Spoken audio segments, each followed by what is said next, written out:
ఇప్పుడు మనం నేలపాడు చెరువు వద్ద ఉన్నాం. నేలపాడు చెరువు వద్ద జరుగుతున్నటువంటి యొక్క విధ్వంసాన్ని మనం చూడవచ్చు. హైకోర్టు ఆదేశాలు ఉన్నా ఆదేశాలని ఏమాత్రం లెక్క చేయకుండా చెరువుని పూడ్చి చెరువులో ఉన్నటువంటి నీళ్ళని మొత్తం తోడివేసి పక్కకు మరల్చి చెరువులో ఈరోజు చేపలు కూడా పడుతూ ఉన్నారు. చూడొచ్చు, ఓ వ్యక్తి చెరువులో చేపలు పడుతూ ఉన్నాడు. అటు కొంచెం దూరంగా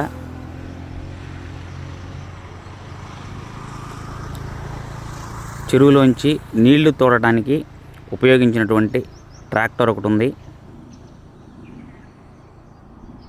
మరి కొంచెం దూరంగా ఇక్కడ ఇంకొక ట్రాక్టర్ ఒకటి ఉంది.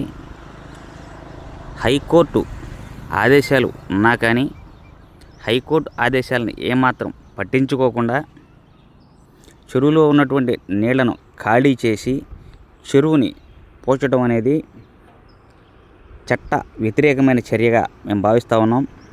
దయచేసి ఈ యొక్క విషయాన్ని సిఆర్డీఏ వారి దృష్టికి, స్థానిక ఎంఆర్ఓ గారి దృష్టికి, నేలపాడు డిప్యూటీ కలెక్టర్ గారి దృష్టికి, సిఆర్డీఏ కమిషనర్ గారి వద్దకు ఒకసారి వెళ్ళి చెప్పడం కూడా జరిగింది. కానీ వారు ఇంతవరకు ఏ విధంగానూ స్పందించలేదు. దయచేసి ఇకనన్నా స్పందిస్తారని చెప్పేసి కోరుకుంటా ఉన్నాం. ఈ యొక్క నీటి వనరులని దయచేసి ఆగం చేయకండి.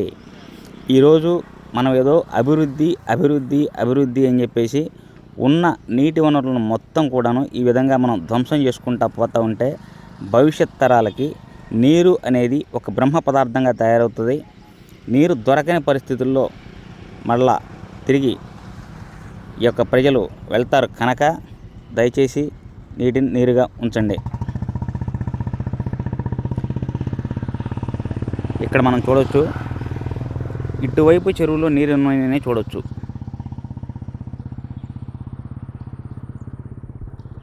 ఇటువైపు చెరువులో నీరు ఉన్నాయని చూడవచ్చు.